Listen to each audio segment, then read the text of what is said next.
Capítulo 14 del libro de Génesis. Y al llegar aquí al capítulo 14, encontramos por primera vez en la Biblia la primera guerra. ¿Qué les parece?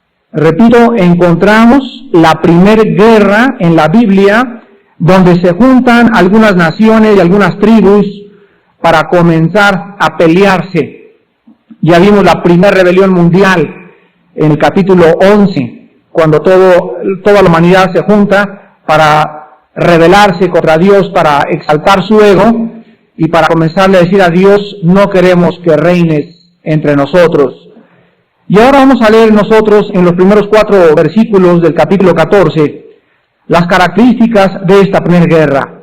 Aconteció los días de Amrafel, rey de Sinar, Arioc, rey de Elazar, Kedorlaomer, rey de Elam, y Tiral, rey de Goim, que ellos hicieron guerra contra Bera, rey de Sodoma, contra Birsa, rey de Gomorra, contra Sinab, rey de Adma, contra Semeber, rey de Seboim, y contra el rey de Bela, la cual es Zoar. Todos estos se juntaron en el valle de Sidim, que es el mar salado. 12 años habían servido a Kedorlaomer, y en el 13º se rebelaron. Quiero que noten ustedes aquí a los 4 reyes que se mencionan, listos para pelear contra otros 5 reyes. Entonces, la Biblia nos presenta que la primera guerra que existió registrada aquí en este santo libro son 4 reyes contra 5. Anteriormente a esta rebelión existían 9 reyes, o sea, 5 que van a permanecer fieles a Kedorlaomer y 4 que se rebelan.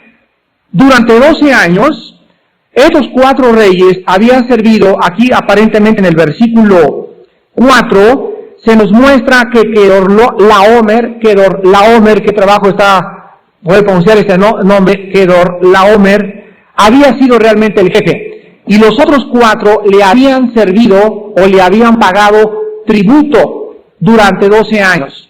Y dijeron a los 12 años, ya se acabó. No vamos a pagarle impuestos ni tributo a nadie, y se rebelan, y le quedan fieles a Kedorlaomer 4 reyes, y 4 se le rebelan. Entonces tenemos una guerra entre 4 contra 5. Todos estos, dice la Biblia, se juntaron en el valle de Sidim, versículo 3, que es el mar salado. Entonces tenemos en un lado Amrafel, rey de Sinar, Arioc, rey de Eleazar, Kedorlaomer, rey de Elam, y Tidal, rey de Goim. La palabra Goim en el versículo 14 es la palabra hebrea que no se tradujo al castellano, se dejó impresa así como está en el hebreo. Y la Biblia King James en inglés sí la tradujo, y la traducción de Goim es naciones. Entonces la palabra Goim es la palabra hebrea que se puede traducir naciones. Si tú agarras una Biblia en inglés y lees el versículo 1 del capítulo 14, va a decir, y Tidal, rey de naciones, correctamente, porque es la palabra o la traducción de la palabra Goim.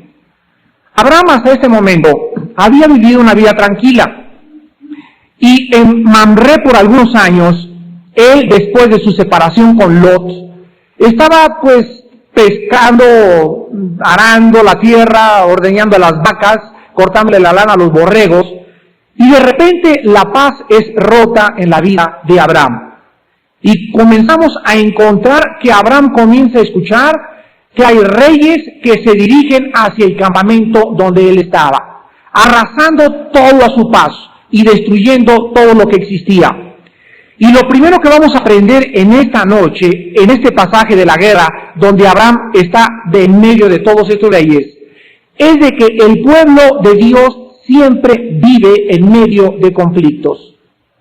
El pueblo de Dios siempre vive en medio de conflictos. Ahorita vivimos en un país donde hay problemas con la inflación, donde hay problemas con el gobierno, donde hay divisiones, donde hay problemas comerciales, y todo esto afecta a la iglesia directa e indirectamente. Entonces, en medio de todos estos problemas que existen, Dios tiene un propósito principal con su iglesia, porque los problemas que están manifestándose de las personas no cristianas, no es Dios el que está tratando de decirles algo a ellos, sino que nos está tratando de decir algo a nosotros para que nosotros vayamos y se lo digamos a ellos. Si ustedes entran al capítulo 1 y 2 del libro del Éxodo, vamos a encontrar de repente a Moisés naciendo y siendo criado en el hogar de Faraón, criado por la hija del Faraón y de repente afectado por los problemas que tenía el pueblo de Israel. Entonces Abraham es de repente puesto en alerta por medio de la invasión de estos reyes. Pero en esta prueba, quiero que ustedes observen, no es lo mismo que Abraham había atravesado anteriormente.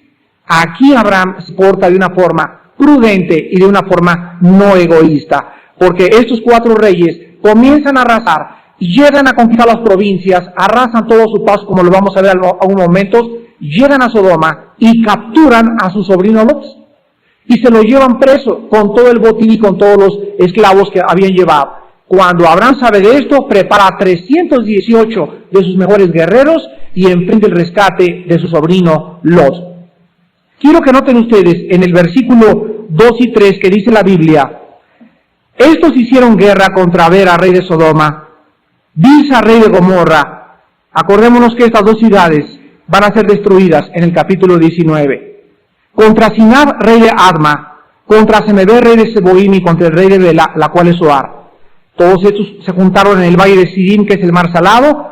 12 años habían servido a Kedorlaomer. ¿Y cuándo se rebelaron? Esta es la primera vez en la Biblia que aparece el número 13. Y se le asocia con la rebelión. Es curioso que cuando ustedes van a los hoteles, no existe el piso número 13. En el 99% de los hoteles no existe un cuarto con el número 13, ni en bungalows, ni en hoteles, ni en moteles. Pero a través de toda la historia, el número 13 ha sido arrastrado por la gente como un número de superstición. Nosotros encontramos en la Biblia que los números tienen un significado, pero diferente al que tiene la gente. Y en la Biblia el número 13 implica rebelión, no superstición. Y yo entro a un hotel donde hay el número 13 y me meto al cuarto y me duermo ahí. No me va a pasar nada absolutamente. Y si hay un hotel donde tengan el piso número 13, un cristiano no puede ser supersticioso, porque estas cosas no nos afectan a nosotros. El segundo principio que vamos a aprender en este momento es el siguiente. Quiero que noten ustedes por qué fue la guerra. ¿Cuál fue la causa de la primera guerra en la Biblia? ¿Cuál fue el factor que determinó la rebelión de estos 5 reyes contra los 4 y los 4 contra los 5? Bueno, dice en el versículo 4, 12 años habían servido a Kedorlaomer y en el 13º se rebelaron. ¿Qué fue lo que causó la rebelión? La opresión de pagar tributos. ¿Y saben ustedes qué nos enseña esto? Desde el principio del Génesis, el Espíritu Santo nos revela que por más que un país conquiste, por más que se formen imperios y se levanten dictadores, etcétera, etcétera, ningún país, ninguna tribu puede vivir oprimida por otro país u obligada por otra nación a convertirse en sus esclavos, porque Dios puso en el corazón del ser humano que el hombre no puede ser esclavo de nadie. Vean ustedes en el libro de Santiago, en el Nuevo Testamento, en el capítulo 5, de qué forma el Nuevo Testamento nos revela de que esta opresión va a ser la causa del juicio de Dios cuando Él venga, sobre los dictadores, sobre los regímenes totalitarios, sobre muchos de ustedes que tienen una compañía y tienen obreros y trabajadores y los explotan, no les pagan el salario mínimo, no les dan día de descanso, no les dan vacaciones, no les dan seguro social, no les dan todo aquello que les corresponde por la ley. ¿Por qué? Porque quieres obtener el máximo rendimiento de tus empleados y exprimirles la última gota de su sudor y de su esfuerzo para que tú comiences a aumentar tu capital. La opresión y la explotación del hombre por el hombre es algo que Dios juzgará tarde o temprano. Dice Santiago capítulo 5, vamos ahora ricos, llorad y aullad por las miserias que os vendrán. Vuestras riquezas están podridas, vuestras ropas están comidas de polilla, vuestro oro y plata están enmohecidos, y su moho testificará contra vosotros, y devorará del todo vuestras carnes como fuego. Habéis acumulado tesoros para los días postreros. He aquí, escuchen, el aire acondicionado otra vez. A ver si le pueden decir que lo apaguen, por favor. He aquí, clama el jornal de los obreros que han cosechado vuestras tierras, el cual, escuchen, por engaño no les ha sido pagado por vosotros, y los clamores de los que habían cegado han entrado en los oídos del Señor de los ejércitos. Habéis vivido en deleite sobre la tierra y sido disolutos. Habéis engordado vuestros corazones como en día de matanza. Habéis condenado y dado muerte al justo, y él no os hace resistencia. ¿Saben ustedes cuál es el triunfo y el éxito de la filosofía marxista-leninista? Precisamente este factor, que Marx comenzó a ver que las clases capitalistas oprimían a las clases burguesas y comenzaba la explotación del rico por el pobre. Carlos Marx dijo muy sencillo: si nosotros tratamos de quitar esta clase y que no haya esta explotación y poner a los obreros como aquellos que reparten equitativamente el salario o el jornal, no va a haber opresión. Cuando no hay opresión, no hay revolución. Y si hay revolución, será para quitar a la clase burguesa y para poner en otro lugar a los obreros que merecen repartir las ganancias o utilidades de cualquier empresa. ¿En dónde no hay opresión? ¿En dónde no hay fábricas? ¿En dónde no hay explotadores? ¿En dónde no hay dictaduras? Entonces el comunismo se comienza a regar por todo el mundo como un sistema de pensamiento que le ofrece al hombre libertad. ¿Libertad de qué cosa? De la opresión del hombre por el hombre. Y por eso yo mismo, antes de conocer a Cristo, abracé la filosofía comunista. Regresamos al libro del Génesis y encontramos en segundo lugar que cuando comienzan a atacar estos reyes, en el versículo 5 en adelante, estos reyes tenían como propósito tratar de apagar la rebelión, pero no fue así. Versículo 5. En el año 14 vino Kedorlaomer y los reyes que estaban de su parte y derrotaron a los refaítas. ¿Qué tenían que hacer ellos ahí? En Astarot, Carnaim, a los susitas en Am, a los semitas en Sabe Kiriataim, a los oreos en el monte de Seir, hasta la llanura de Parán, que está junto al desierto. Y volvieron y vinieron a En Mispat, que es Cades, y devastaron todo el país de los amalecitas, y también al amorreo que habitaba en Hasasan Sontamar. Salieron el rey de Sodoma, el rey de Gomorra, el rey de Adma, el rey de Seboim, el rey de Bela, Kesuar, y ordenaron contra ellos batalla en el valle de Sidim. Esto es contra Kedorlaomer, rey de Elam, etcétera, etcétera, etcétera, etcétera. Vemos que en el avance de estos reyes comienzan ellos a tratar de oprimir, arrasar con todas las tribus que se les atravesaran. Desbastan todas las religiones, desde el norte hasta el sur de la Palestina, y pelean en el valle de Sidim. Llegamos al versículo 10, donde por primera vez, después de la matanza, la masacre y el arrasamiento que hacen estos reyes, dice el versículo 10 que el valle de Sidim, o sea, donde iba a ser la pelea contra los que realmente tenían la culpa, estaba lleno de pozos de asfalto. Y cuando huyeron el rey de Sodoma y el rey de Gomorra, algunos cayeron allí y los demás huyeron al monte. Y tomaron toda la riqueza de Sodoma y de Gomorra y todas sus provisiones y se fueron. Tomaron también a Lot, hijo del hermano de Abraham, que moraba en Sodoma, y sus bienes, y se fueron. Aquí encontramos nosotros la tercera lección en esta noche. Lot había amontonado tesoros para esta tierra, y los ladrones se las quitaron. ¿Se acuerdan las palabras del Señor Jesucristo? No os hagáis tesoros donde el orín y la polilla corrompen, mas haced vuestros tesoros en el cielo. Siempre que el ser humano trata de amontonar bienes materiales para ser usados para su propio egoísmo y para sus propias ambiciones o para su propio disfrute de este mundo, tarde o temprano Dios le muestra lo insensato del acumulamiento de riquezas. Lot quería hacerse dinero, Lot quiso escoger lo mejor y vemos que los ladrones vinieron y le quitaron absolutamente todo lo que tenía. En el versículo del 13 al 16, muchos escaparon después de toda la masacre y la matazón que hicieron.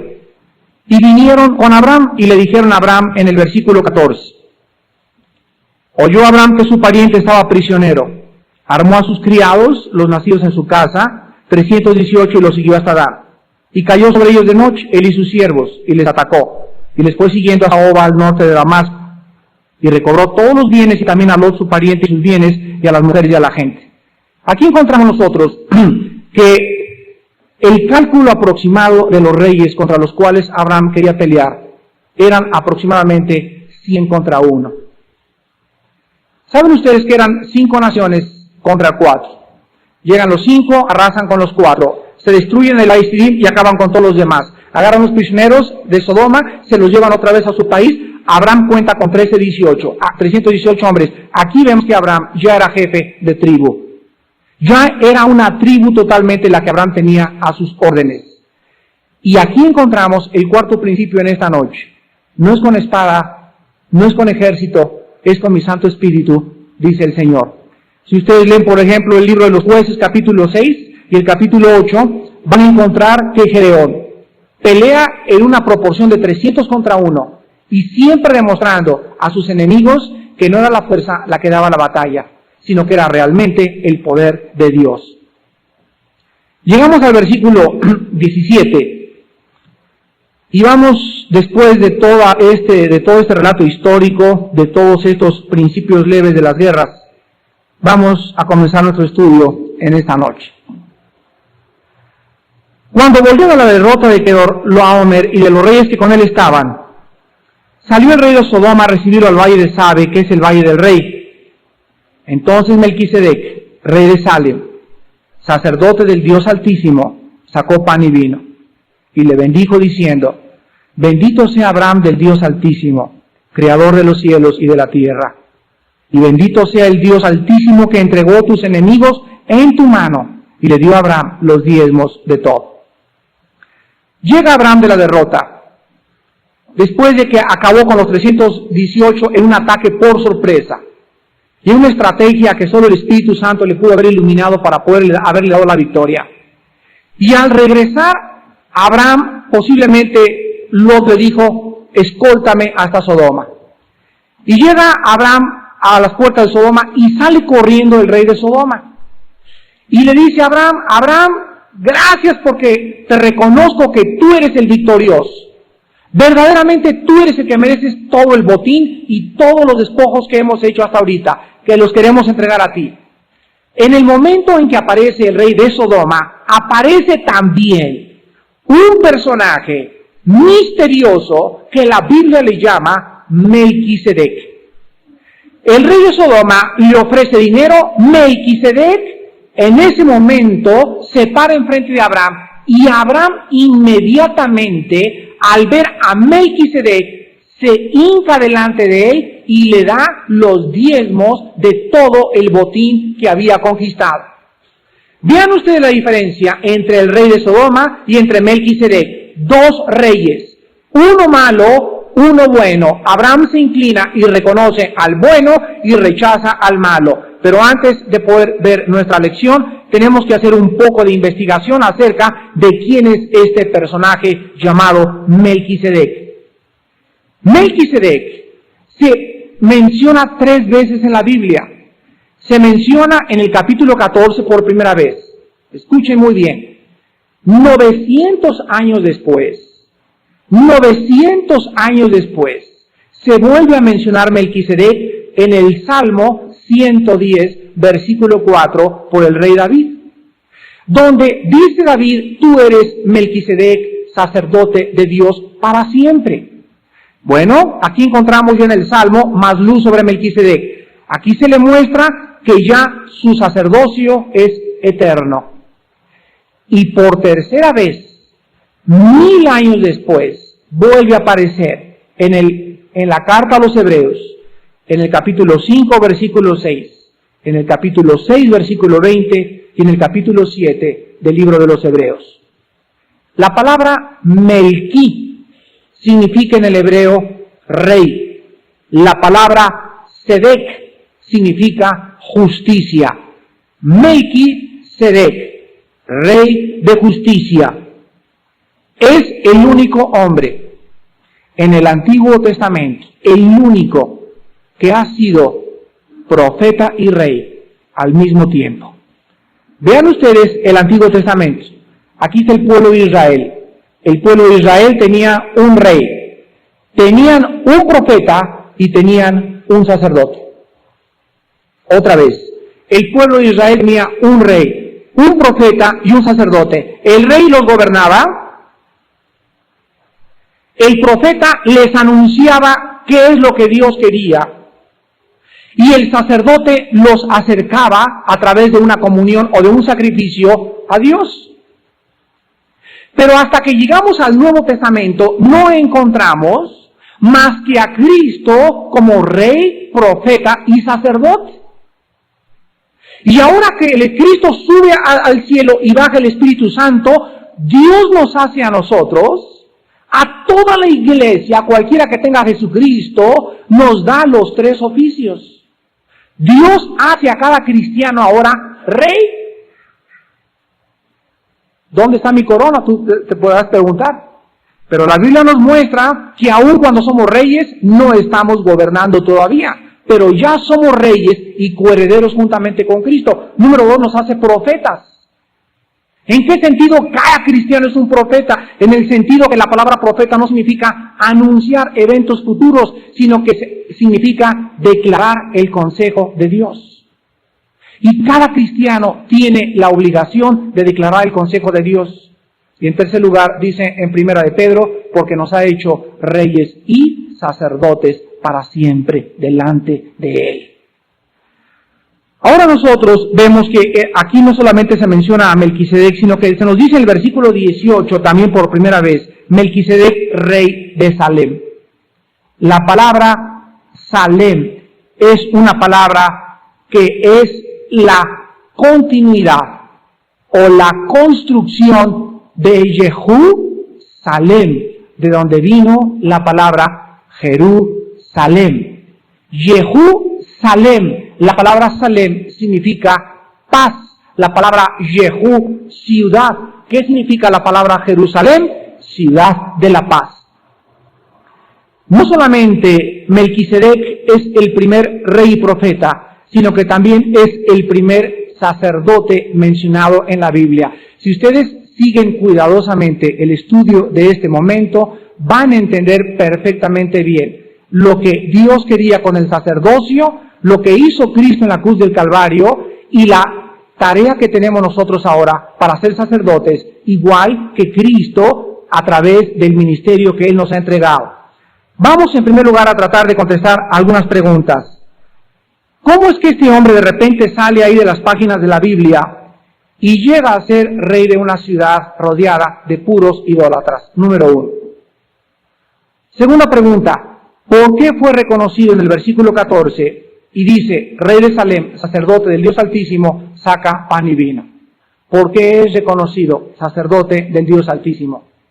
Número 3, ¿por qué Abraham le reconoce como alguien superior al entregarle los diezmos del botín que él había conquistado? La primera conclusión a la que vamos a llegar en esta noche es la siguiente. Todas estas preguntas nos dicen lo siguiente. Melquisedec, ¿quién era? Número 1, era un tipo de Cristo. Y número 2, representaba el sacerdocio eterno. Vamos a tratar de organizar nuestros pensamientos. Una vez que Dios le da las leyes en el monte Sinaí a Moisés, ahí están las leyes. Dios le da 3 clases de leyes a Moisés. En primer lugar, le da las leyes morales, los 10 mandamientos. Moisés, estas son las leyes que van a gobernarlos moralmente a ustedes. Gracias, Señor. Número 2, Moisés, aquí te doy también las leyes ceremoniales. ¿Y estas qué dice, Señor? Aquí dice cómo deben ustedes entrar al tabernáculo, cuántos chivos, cuántos sacerdotes, cuántas vacas, cuántos carneros deben de matar, cómo lo deben de matar, cómo debe estar el tabernáculo. Se llaman leyes ceremoniales. Gracias, Señor. Y aquí apúntalo, por favor. Y se avienta todo el libro de Levítico. Moisés escribiendo lo que Dios quería para poder adorar y aprender a adorar a Dios. En el Levítico se encuentran las leyes ceremoniales. ¿Y ahora qué falta, Señor? Ahora faltan las leyes civiles, que están en Deuteronomio y están en el libro de los Números. ¿Y qué son las leyes civiles? ¿Cómo deben gobernarse civilmente? ¿Y qué dicen las leyes civiles? Bueno, en primer lugar, quiero que sepan que van a matar a pedradas a los hijos rebeldes, a las adúlteras, bla, bla, bla. En segundo lugar, quiero que sepan que va a haber 7 ciudades de refugio para que cuando alguien peque por yerro o equivocadamente, antes que se le asesine o lo matan a pedradas, corra a la ciudad de refugio, se meta y se esconda, y el sacerdote, una vez al año, va a declarar si esa persona es culpable o no es culpable. Y hasta que el sacerdote muera, puede esa persona salir del lugar de refugio y entonces puede otra vez restablecerse a la comunidad. Entonces tenían 3 clases de leyes: morales, civiles y ceremoniales. Dios le daba a Moisés las órdenes de cómo el pueblo debía adorarlo, cómo debían regir su vida civil y cómo debían ellos adorarlo en espíritu y en verdad. Ahora, en las leyes ceremoniales se encontraba un sacerdote. Y entonces cuando hacían el tabernáculo, ahí estaba la familia del Borras y la García y todos, y yo quiero predicar. No, momentito, tranquilos, no todos van a ser predicadores, no todos van a dar devocionales, no todos van a ser diáconos. Quiero que sepas, Moisés, y mételo en la cabeza, va a haber una tribu nada más, y los demás, cállese la boca, usted se queda quieto. Una tribu nada más, de una familia que forma esa tribu, y esta es la tribu de Leví, y de la familia de Aarón. Todos los que desciendan de Aarón, su nieto y tataranieto y bisnieto, etcétera, etcétera, todos, absolutamente, todos los de la familia de Aarón, van a ser los que yo he escogido para que sean los sacerdotes. ¿Qué significa la palabra sacerdote? Bueno, literalmente la palabra griega airesis, y significa el que intercede o el que media entre uno y el otro. Veamos esto nosotros en el libro, en primer lugar, del Éxodo capítulo 28. Porque es el sacerdocio lo que nos incumbe en esta lección, en esta noche. Éxodo capítulo 28, versículos 1 y 2. Harás llegar delante de ti a Aarón tu hermano. O sea, Aarón era hermano de Moisés. Y a sus hijos consigo de entre los hijos de Israel, para que sean, ¿qué cosa? Ahí está. Para que sean mis sacerdotes, Aarón y a Nadab, Abiú, Eleazar e Itamar, hijos de Aarón. Y harás vestiduras sagradas a Aarón tu hermano para honra y hermosura. A ver, Moisés, entonces, ¿ya entendiste? Sí, Señor. Solamente los de Aarón. Ok, tráeme a toda la familia de Aarón y pónmelos aquí. Ahora quiero que después de que estén listos los hermanos de Aarón y la familia de Aarón, quiero que ustedes sepan que estos sacerdotes, para entrar a ministrar al tabernáculo, no pueden vestirse de charros, ni de china poblana. Tienen que tener una cierta característica de vestido porque es algo que yo voy a diseñar. Y tú, Moisés, no vas a meter tu mano en nada. Yo te doy los planos del tabernáculo, el alto, el ancho, el largo, los vestidos, la capa, todo absolutamente. Y ustedes lean Éxodo del capítulo 20 en adelante, del 22 en adelante, y encuentran y 3 codos, y 4 codos, y 55 codos, y codos, y codos, y codos, y codos, y codos. Y dices, bueno, Dios mío, ¿y esto qué me enseña? Bueno, nos enseña, ¿verdad?, algo muy importante, y es que Dios se fija en todos los detalles, hasta en el más mínimo detalle, en la forma que oramos, en la forma que le adoramos y en la forma que le servimos. Y Él es el que nos dice cómo debemos hacerlo. No nos da a nosotros la alternativa. Como dicen Hebreos, haz todo conforme al modelo que se te ha entregado. Muy bien, entonces vístemelo por favor, y quiero que en primer lugar le pongas un cucurucho aquí al sacerdote, y le pongas aquí una placa de lámina que diga Santidad a Jehová. Después le pones el efod, y le pones aquí varias piedras, 4 juegos de piedras preciosas, y la principal va a ser el Urim y el Tumim, donde van a ser las piedras, donde yo me voy a comunicar a través de ellos. Y por favor que los sacerdotes, Moisés, tengan mucho cuidado, que la vestidura les llegue hasta acá, que les tape las manos, que les tape los pies, y que no se asome nada de la carne para ministrarme. Y entonces hasta el fondo del vestido de los sacerdotes le vas a poner campanitas. Campanitas, qué bonito, dice Moisés. ¿Para qué son las campanitas, Señor? Bueno, son para lo siguiente. Como el sacerdote es el único que puede entrar al lugar santísimo y nadie más, si él entra a servirme con pecado, va a caer muerto en el lugar santísimo. Y cuando ya no se oigan las campanitas, entonces lo pueden jalar por la túnica para que sepan que está muerto. Cuando dejen de tocarlas, o sea, al entrar el sacerdote entraba, y siempre que entraba al lugar santísimo, en el lugar santo habían los otros sacerdotes, había un sumo sacerdote y había varios sacerdotes, pero el sumo sacerdote solamente en el 7º mes de cada año debería entrar al tabernáculo a ofrecer lo que se llama el Yom Kippur, o sea, el Kippur, la expiación por todos los pecados del pueblo. Y al entrar el sacerdote, los demás quedaban en el lugar santo, y entraba y se oían las campanitas, clink, clink, clink, clink, clink, y entraba, vaciaba la sangre en el propiciatorio, y cuando no se oían campanitas, todos sabían que ese hombre que estaba allá adentro había pecado contra Dios. Entonces podían entrar y jalarlo muerto. Para eso eran las campanitas. Todo tenía un propósito perfecto. Vean ahora el libro de los Números. Capítulo 3. Números, capítulo 3.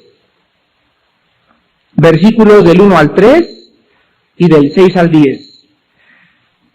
Siguiendo toda esta lógica y esta secuencia, vamos a aprender nosotros precepto sobre precepto, línea sobre línea, acomodando lo espiritual a lo espiritual, lo maravilloso que es ser sacerdote de Dios. Números 3, del 1 al 3. Estos son los descendientes de Aarón y de Moisés, en el día en que Jehová habló a Moisés en el monte de Sinaí. Y estos son los nombres de los hijos de Aarón: Nadab el primogénito, Abiú, Eleazar e Itamar. Estos son los nombres de los hijos de Aarón, sacerdotes ungidos, a los cuales consagró para ejercer el sacerdocio. Versículo 6. Versículo 5. Jehová habló a Moisés diciendo: haz que se acerque la tribu de Leví, y hazla estar delante del sacerdote Aarón para que le sirvan, y desempeñen el encargo de él, y el encargo de toda la congregación delante del tabernáculo de reunión para servir en el ministerio del tabernáculo. Y guarden todos los utensilios del tabernáculo de reunión. Había cucharas, platos, vasos. Ustedes no se imaginan la cantidad de utensilios que había. Y todo lo encargado a ellos por los hijos de Israel, y ministren en el servicio del tabernáculo. Por segunda vez se vuelve a repetir. Y darás los levitas a Aarón y a sus hijos, les son enteramente dados de entre los hijos de Israel. Y constituirás a Aarón y a sus hijos para que ejerzan su sacerdocio, y el extraño que se acercare. ¿Qué dice? ¿Quiénes morían? Los que querían usurpar el sacerdocio. Mantengan en su mente este pensamiento. Lo vamos a ver más adelante. Habló además Jehová a Moisés diciendo: he tomado a los levitas, versículo 12, de entre los hijos de Israel, en lugar de todos los primogénitos en la tierra de Egipto, santifiqué para mí a todos los primogénitos en Israel, así de hombres como de animales, míos serán yo Jehová. Entonces vemos nosotros que toda la tribu de Leví, de la familia precisamente de Aarón, o sea, cada tribu la constituían varias familias. Ahora, vamos a trasladarnos al pensamiento del Nuevo Testamento. ¿En qué estamos divididos los cristianos actualmente? ¿En tribus? No, ahora ya no se llaman tribus, se llaman denominaciones. Y ahora tenemos la tribu de los bautistas, la tribu de los metodistas, la tribu de los carismáticos, la tribu de los escandalosos, la tribu de los metodistas, etcétera, etcétera. Y cada uno tiene una función. El problema está, ¿verdad?, en que comenzamos a pelearnos con aquellos, el otro, unos caen, y todos tratan de hacer algo. Pero cada iglesia, por ejemplo, cada iglesia bautista tiene sus familias, la iglesia cristiana es otra tribu, y así tenemos diferentes tribus en el Nuevo Testamento. Pero había una familia nada más, de cada denominación, de todas las tribus, que podía ejercer el sacerdocio. Quiero hacerles una pregunta. Si Dios había escogido a la tribu de Leví y a la familia de Aarón para ejercer el sacerdocio, ¿por qué Cristo no era ni de la familia de Aarón ni de la tribu de Leví? ¿Con qué derecho ejerció el sacerdocio al ofrecerse Él mismo en sacrificio por todos nosotros? ¿Acaso Cristo no estaba violando el mandamiento de Dios? Bueno, la respuesta se encuentra en Melquisedec. Cristo no pertenecía a un sacerdocio humano, pertenecía a un sacerdocio eterno, al orden de Melquisedec. Capítulo 7 de los Hebreos. El Mesías, cualquiera hubiera pensado, tiene que ser de la tribu de Leví. No, Cristo vino de Judá. Y tampoco vino de la familia de Aarón, vino de la familia de David. ¿Cuál es la respuesta? La encontramos en el capítulo 7 de los Hebreos. Dice en el capítulo 7 de los Hebreos, versículos 14 al 17, vean qué cosa más hermosa, qué armonía de la Escritura inspirada por Dios. Hebreos 7, del 14 al 17, porque manifiesto es que nuestro Señor vino de la tribu de Leví, dice. No, Él vino de la tribu de Judá, de la cual nada habló Moisés tocante al ¿qué? Claro, porque ¿cuál era la tribu del sacerdocio? La de Leví. Y esto es aún más manifiesto, si a semejanza de quién, ahí está. Si a semejanza de Melquisedec se levanta un sacerdote distinto, no constituido conforme a la ley del mandamiento. ¿De qué ley y de qué mandamiento está hablando? De la ley del mandamiento que Dios le dio a Moisés, que tenían que ser de Leví y de la familia de Aarón. Acerca de la descendencia, sino según el poder de una vida indestructible, pues se da testimonio de Él. Tú eres sacerdote para siempre, según el orden ¿de quién? Vemos nosotros entonces que Cristo tenía un sacerdocio de un orden diferente.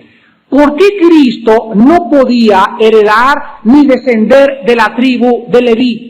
¿Por qué no tenía que venir de la tribu de Aarón? ¿Por qué tenía que venir de un sacerdocio anterior a ellos? Y la respuesta la encontramos nosotros, en primer lugar, en el capítulo 7, en 3 respuestas diferentes. ¿Por qué Cristo no podía venir de Leví, ni tampoco de la familia de Aarón? Por 3 razones. La primera, capítulo 7 de los Hebreos, versículos 26 y 27. Porque el sacerdocio levítico, número 1, era débil e imperfecto. Porque tal sumo sacerdote nos convenía, santo, inocente, sin mancha, apartado de los pecadores y hecho más sublime que los cielos, que no tiene necesidad cada día, como aquellos, quienes, los del orden levítico, no tienen necesidad de ofrecer primero sacrificios por sus propios pecados y luego por los del pueblo, porque esto lo hizo una vez para siempre, ofreciéndose a sí mismos. Aquí encontramos que en primer lugar Cristo no tenía necesidad de venir a la tribu de Leví. ¿Por qué? Porque el sacerdocio levítico era imperfecto. ¿En qué sentido? En que ellos mismos los levitas, cuando entraban a ofrecer el sacrificio, primero era para ellos y después por los del pueblo. Entonces era un sacrificio donde el que lo ofrecía no era más sublime que los cielos, era un hombre de carne y hueso.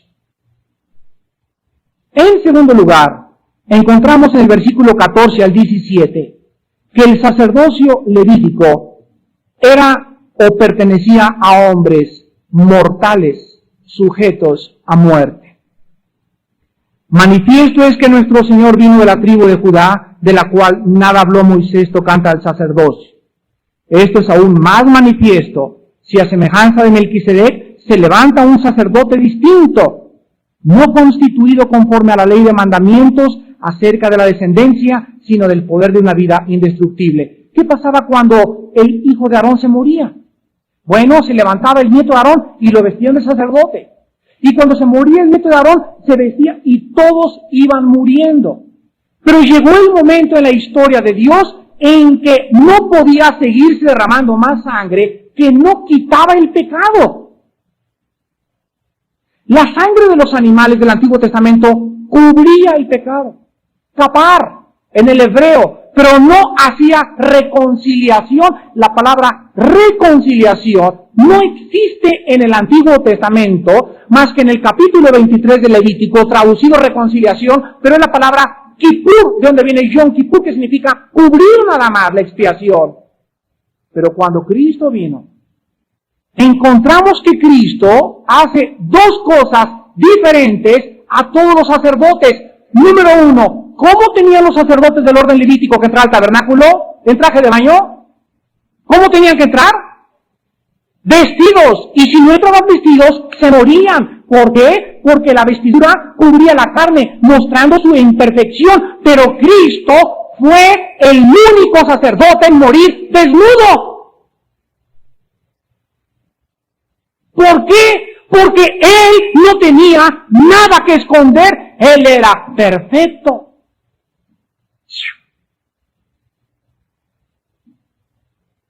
Y en tercer lugar, los sacerdotes del orden levítico tenían que ministrar no solamente vestidos, sino que el sacerdote que entraba sin la ropa al tabernáculo moría inmediatamente. Vemos entonces que el sacrificio de Cristo en la cruz del Calvario, cuando los soldados le arrancan la ropa, todo tiene un significado absolutamente maravilloso. Él podía morir desnudo y en ese momento moría como ¿qué? Moría como sacerdote del orden de Melquisedec. ¿Qué significa? Que él no era un sacerdote hecho conforme a la costumbre de los hombres. Él era el sacerdote, él era el Mesías, inmolado antes de la fundación del mundo. ¿Y quiénes eran los que ofrecían sacrificio? Eran tipos de aquel que vendría. Él fue inmolado antes porque Él es eterno. Por eso Melquisedec representa el sacerdocio eterno del Mesías. Qué maravilloso es que nosotros podamos ahora comprender que Jesucristo, una vez que hace el sacrificio, en ese momento se rompe el velo del templo. ¿Qué era el velo del templo? Era lo que dividía el lugar santísimo del lugar santo. Era aquello que les impedía a los que no eran sumos sacerdotes entrar al lugar santo. El velo los impedía. Y en Hebreos 10 dice, mas ahora, habiendo abierto un camino más amplio por la sangre derramada en el Calvario, podemos presentarnos y atravesar al lugar santísimo sin sacerdotes de ningún orden. Ya no tengo que venir con un cardenal y decirle, por favor, lléveme a Dios. Al Padre, por favor, lléveme a Dios. Ahora podemos entrar a la presencia de Dios por la sangre preciosa de Jesucristo. ¿Por qué si se necesitan sacerdotes? Pues ahora nos ha hecho a nosotros sacerdotes. ¿Y cuál es nuestro ministerio antes? ¿Cuál era el ministerio de la gente pasada? Ahora podemos presentarnos delante de Dios y comenzamos a interceder. ¿Por quién? Por tu mamá, por tu papá, por tus hermanos, por nuestros hijos, por la iglesia. ¿Y por qué? Porque ahora Dios nos oye. Porque somos sus sacerdotes para siempre. ¿Cuántos de ustedes no deben entender que para poder ser sacerdotes y ministrar como sacerdotes, tenemos que estar en la presencia del lugar santísimo? El sacerdote tenía que estar enfrente del arca del propiciatorio. Y ahora Dios nos dice a todos nosotros, vengan a la cruz todos los días. Y ahora, en el momento en que tú dices, Padre Santo, vengo en el nombre de Jesucristo, Dios me abre la puerta inmediatamente. Hay un nombre que es mágico en el cielo. Hay un nombre que es eterno en el cielo. Hay un nombre ante el cual toda criatura en el universo se dobla. Y es el nombre de Jesús. Y cuando Dios oye en el nombre de Jesús y ve dentro de esa persona a su espíritu y ve la sangre de su Hijo Jesucristo, en ese momento Dios hace esto. Abre los oídos a nuestras oraciones y nos dice, oren día y noche por los santos, por sus parientes, por su gobierno, ejerzan el ministerio del sacerdocio. ¿Y cuántos de ustedes, queridos hermanos, ya no viven ejerciendo este ministerio? Porque ni siquiera entienden lo que significa, nos ha hecho para siempre reyes y sacerdotes delante de Dios su Padre.